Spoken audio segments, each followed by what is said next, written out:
75% बाराती ऐसे ही कम हो जाएंगे।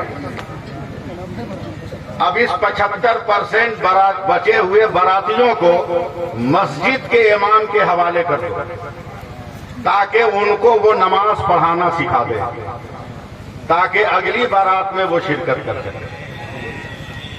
करोड़पति भिखमंगो, लखपति भिखारियों, हजरत करोड़पति भिखमंगे को देखना है तो कहीं दूर मत जाइए, किसी मालदार मुसलमान की शादी में चले जाइए जहां कुकुर भोज का इंतजाम है।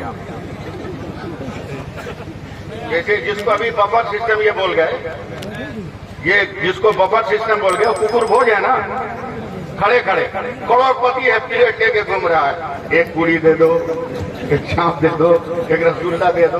अबे पागल, अगर भीख ही मांगना था तो मेरी मस्जिद के दरवाजे पर बैठ जाते। सही जिंदगी गुजारो और सही औलाद पैदा करो। मैं सिर्फ एक वाकया सुना रहा हूं आपको।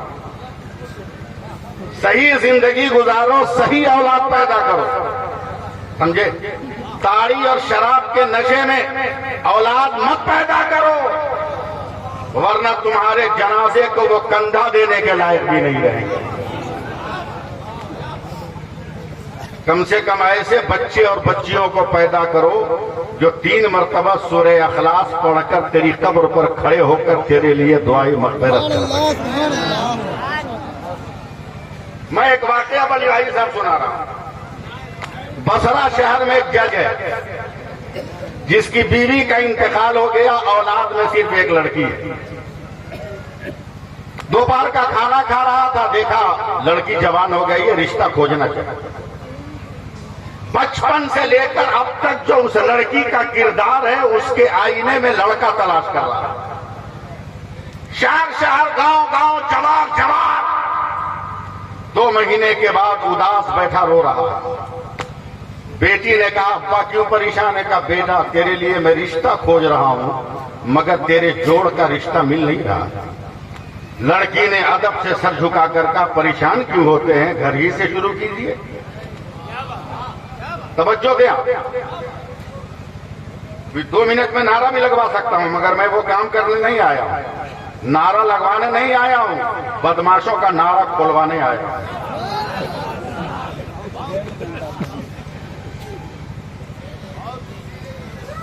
घर से तलाश शुरू कीजिए।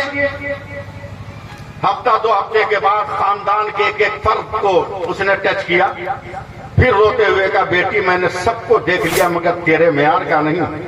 तेरा तकद्दुस, तेरी पाकीज़गी, तेरी हया, तेरी इबादत, तेरी रियाजत, तेरा वजीफा, तेरा जिक्र लाजवाब है बेटी।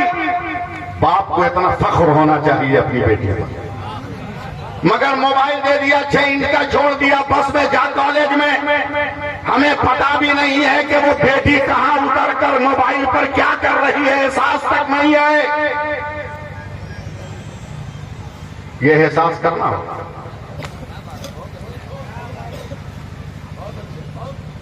कहा, बेटी रिश्ता नहीं मिल रहा। लड़की ने फिर झुका कर कहा, घर से ही शुरू की। अब बाप ने देखा कि सिवाय एक नौकर जिसका नाम मुबारक है, उसके अलावा तो घर में कोई है नहीं।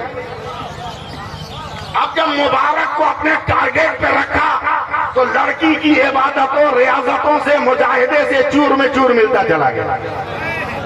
वक्त का जग है, मगर अपने घर के नौकर के आमाल और सलीक़े जिंदगी को देखकर अपनी बेटी के मेयार के मुताबिक उसे समझ रहा। रिश्ता कर दिया, शादी हो गई, वही दामाद, वही बेटा भी है, अपने ही बिल्डिंग में एक तरफ दे दिया। मगर शरीफ बाप हमेशा अपनी बेटी को देखने नहीं जाता, वक्त जरूरत जाता है। 15-20 दिन के बाद देखा कि बेटी के रोते रोते गाल पर स्याह धब्बे पड़ गए, खिला हुआ चेहरा मुरझा गया। बाप ने दर्दो कर्ब के साथ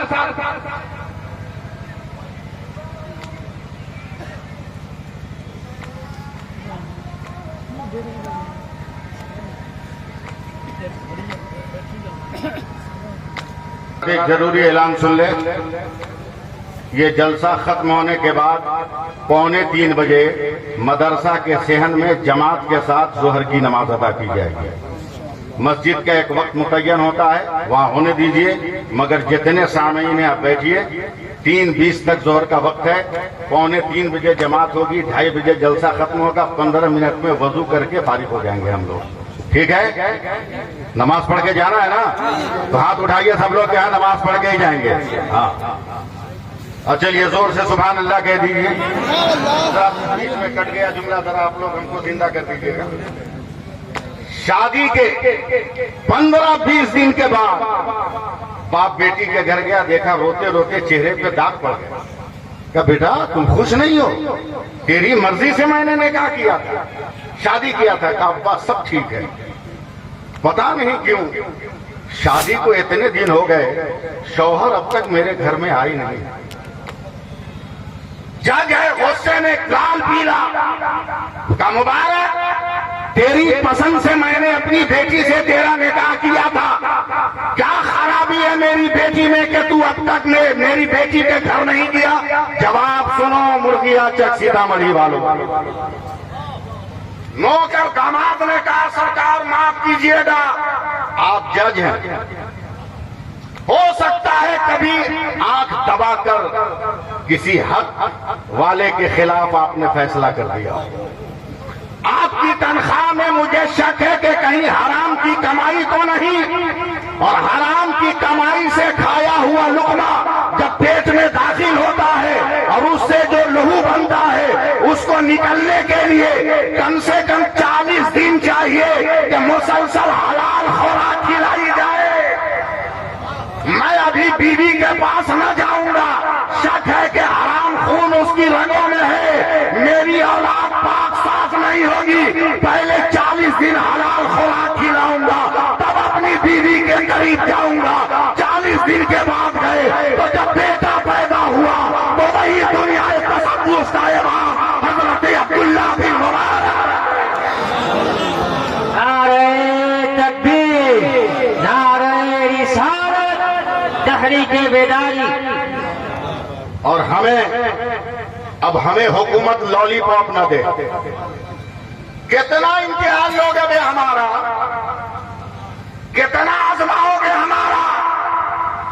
65 में तेरे तुम छल्ले भाग गए और मेरा बेटा ही अब्दुल हमीद बनकर पाकिस्तान के टैंकों को तोड़ता रहा। चलोगे तारीख के पन्नों में ये लफ्ज है, मगर अभी क्या करोगे? नवंबर में तुम्हारी सारी सेना फेल हो गई, तेरी डिफेंस की ताकत फेल हो गई, तेरी फौजी ताकतों का, तेरे साइंस की टेक्नोलॉजी का जनाजा निकल गया। मगर उत्तरकाशी में फंसे हुए मजदूरों को जब बचाने की बारी आई तो तेरा कूद नहीं गया, मुसलमानों का दो बेटा गया है। और फंसे हुए मुसलमानों को निकाल, सब फंसे हुए मजदूरों को निकाला। कितना सबूत हो, वो भी भारतीय होने का हमसे सबूत ले रहे हैं। अबे ये भारत तो हमारा है ही है। पहला नबी हिंदुस्तान में, सुभान अल्लाह, हमारा बाल बच्चा बोलेगा सुभान अल्लाह, सुभान अल्लाह। पहली वही हिंदुस्तान में, पहली नमाज हिंदुस्तान में, जिब्रील जमीन पर आए पहली बार हिंदुस्तान में, पहला सजदा हिंदुस्तान में। अबे समझते हो कि हम लाल किला के लिए बैठे हैं, ताजमहल के लिए बैठे हैं, कुतुब मीनार के लिए बैठे हैं? अबे जहां वजू कर लेते हैं वहां कुतुब मीनार बनता है, और जहां बैठ जाते हैं वहां लाल किला बन जाता है, और जहां दिल लगा लेते हैं वहां ताजमहल बन जाता है। नारे तकबीर, नारे रिसालत। हम इसलिए नहीं है, हम इसलिए हैं। चलो पूछो फिजिक्स के साइंस टीचरों से, पूछो साइंसदानों से, पूछो मैथ पढ़ाने वालों से, हिंदुस्तान का नक्शा क्या है और हिंदुस्तान की ज्योग्राफियाई पोजीशन क्या है बलियावी साहब। तो पूरी दुनिया का साइंसदान कहता है हिंदुस्तान, पाकिस्तान में सूरज अगर 35 डिग्री पे निकलता है तो 71 डिग्री पे गुरूब होता है। बांग्लादेश में सूरज अगर 38 डिग्री पे तुलू होता है तो 78 डिग्री पे गुरूब होता है। अफगानिस्तान में सूरज अगर 45 डिग्री पे तुलू होता है तो 88 डिग्री पर गुरूब होता है। मगर दुनिया का ये साइंसदान जब भारत के नुक्ते पर उंगली रखता है तो पूरी दुनिया का साइंटिस्ट कहता है हिंदुस्तान में सूरज 66 डिग्री पे तुलू होता है और 92 डिग्री पर गुरूब होता है। तो मैं कहता हूं दुकानें बंद कर, अब 66 हर से अल्लाह का आदत है और 92 हर से मोहम्मद का आदत है। भारत का सूरज सुबह को अल्लाह कहता है और शाम को या रसूल अल्लाह।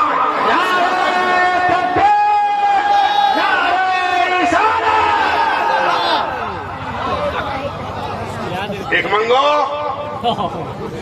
दहेज लेना बंद करो। 2 मिनट बलियावी साहब, दहेज लेना बंद करो। दिल्ली के अखबार में खबर छपी, खूबसूरत सोनो सलाद की पाबंद, उमूरे खानादारी में माहिर लड़की के लिए रिश्ता चाहिए। जो लड़का शादी करेगा उसके नाम लड़की का बाप अपना पूरा कारोबार कर देगा।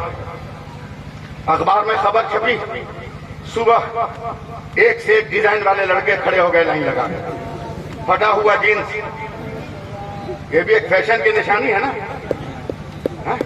कितना पैबंद लगा लो फैशन, और मौलाना कह दे नमाज पढ़ो तो बोलोगे एकदम आप मचा दिया। अबे सबसे सस्ता मौलवी समझा, मौलवी समझा। मौलवी को हाथ चूमना चाहिए, पांव चूमना चाहिए कि तेरे बाप का निकाह पढ़ाया तो तू जमीन पर आया। और क्यों मौलवी तुमसे गिरा हुआ रहेगा?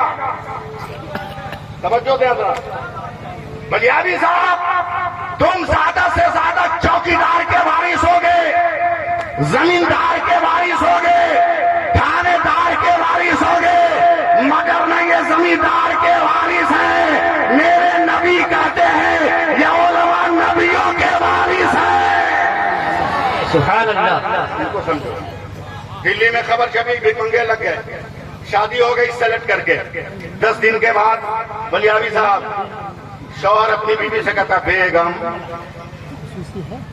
ये भी किसने रखा है, नाम पता नहीं है तो अच्छा है कि गए गांव से रखा। बेगम अब्बा जान गया क्या, यानी अदब के साथ बोल रहा है। इस समाज में बाप को बाप कहने को कोई तैयार नहीं है, मगर ससुर ने 5 लाख दिया है इसलिए अब्बा जान कहता है। हाय रे भिखमंगा,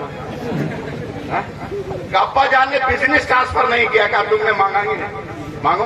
तैयारी किया, हजरत वही जूता पहना जिसको सालियों ने चुरा के चूना लगाया।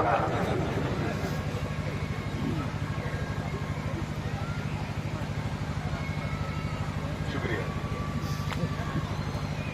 सुभान अल्लाह कह दीजिए। हजरत उसी आईने में मुंह देखा जिसको सलामी में बड़ी मुश्किल से औरतों ने दिया था, वही सूट बूट पहना जिसको सिलाने के लिए बाप ने 1 कट्ठा जमीन बेच दिया। पहुंचा है, बोला अब्बा जान, बोला हाँ बेटे, बोला बिजनेस ट्रांसफर नहीं किया, आपने मांगा ही नहीं, कहा मांगने आया हूं, कहा बैठी लेके आता। 2-2.5 घंटे के बाद ससुर जी निकले हैं, सर पे एल्युमिनियम का 36 इंच का कटोरा, हिलते डोलते आए। अब्बा क्या, बोला पूरा बिजनेस। अब बड़े मियाँ झुके तो कटोरा खाली। ये परेशान की कौन रजिस्टर है जो तसव्वुर में है? बोला अब्बा ये क्या, बोला पूरा बिजनेस। का क्या मतलब? का जब तक मेरी बेटी की शादी नहीं हुई थी यही कटोरा लेकर दिल्ली जामे मस्जिद की दक्षिणी गेट पर मैं भीख मांगता था, आज से ट्रांसफर कर रहा हूं, तुम मांगो। बंद करो लेन देन, बंद करो जायज का मुतालबा, बंद करो 250-300 बारातियों का ले जाना। आप भारत घूमो, सड़कों पर तुम्हें वेश्याएं मिल जाती हैं और 100 रुपये में तुम अपने हवस के शैतान को दफन कर लेते हो, और निकाहों पर जो हलाल खजाना है उस पे लाखों की लागत लगवा रहे हो।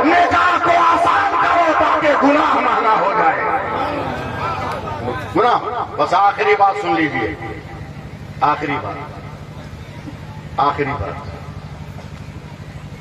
लाइट से, माइक से, बाजा से, डांस से, फजूलियात से, फजूल खर्ची से, बहुत लंबा चौड़ा इंतजाम करने से, हाई फाई बनने से अच्छा है पैसा बचाइए, पैसा बचाइए। मैं हिंदुस्तान घूमता हूं, इसी हिंदुस्तान में एक शहर है जहां मुसलमान अपनी ज़कात के पैसे से 14 कॉलेज, 36 हाई स्कूल, 17 मदारिस चलाते हैं और सबकी तनख्वाह वो अपनी कमेटी से देते हैं। काश अगर हमने अपनी ज़कात को सही ढंग से निकाल लिया और मदरसे को उसका हक अदा करा, इलाकाई जरूरतों को पूरी करके उसका 5% भी हमने अपनी कौम के बच्चों के लिए दे दिया, तो हमारे लिए भी मेडिकल कॉलेज हो सकता है, हमारे लिए भी डिग्री कॉलेज हो सकता है, हमारे लिए भी बहुत बड़ी बात हो सकती है। मगर सबसे पहले 3, ये मेरा आखिरी जुमला, बलियावी साहब शायद लग जाए आप लोगों को मेरा ये जुमला। 3 औरतें कुआं पे पानी भर रही, एक लड़का ऐंठता हुआ रास्ते से गुजर रहा, पैंट शर्ट, पीठ पर बैग। एक औरत ने मुस्कुरा के कहा, दीदी देखना ये हमारा बेटा है जो कॉलेज से आ रहा है। ऐंठता हुआ बेटा चला गया। दूसरा है, जरा कम स्टाइल था उसका। दूसरी औरत ने कहा, बहन देखना ये मेरा बेटा हाई स्कूल से आ रहा है, वो भी चला गया। तीसरी औरत चुपचाप है जो गरीब फटे पुराने कपड़े में। थोड़ी देर के बाद एक लड़का आया, माँ के पैरों को चूमा और माँ ने जिस घड़े में पानी भरा था उसे उठा के अपने सर पे रखा। तो औरत कहती है, बहन देख मेरा ये बेटा मदरसे से आ रहा है, मेरा ये बेटा मदरसे से आ रहा है। अंसारी पठान जो कुंजवा में बटे रहोगे, पहले मुसलमान और इत्तेहाद की रस्सी में अपने आप को बांधो।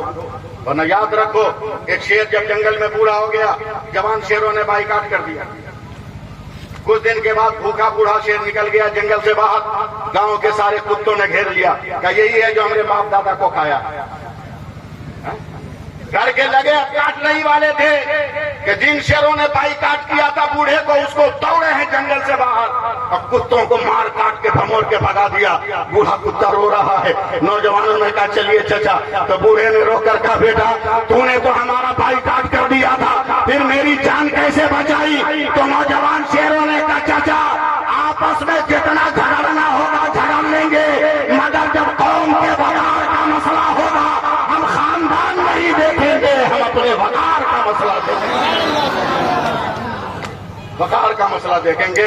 बस इस ऐलान के साथ मैं अपनी बात खत्म कर रहा हूं कि मिलेगी मंजिले मकसूद ये ईमान रखते हैं। सुभान अल्लाह बोल दीजिए ना। इनके खड़े होने का मतलब समझ रहे हैं आप? जल्दी से सुन लीजिए, मिलेगी मंजिले मकसूद ये ईमान रखते हैं, हम अपनी रहबरी के वास्ते कुरान रखते हैं, वफादारी वतन से हो यही इस्लाम कहता है, हम अपने दिल के हर गोशे में हिंदुस्तान रखते हैं। अस्सलाम वालेकुम व रहमतुल्लाह।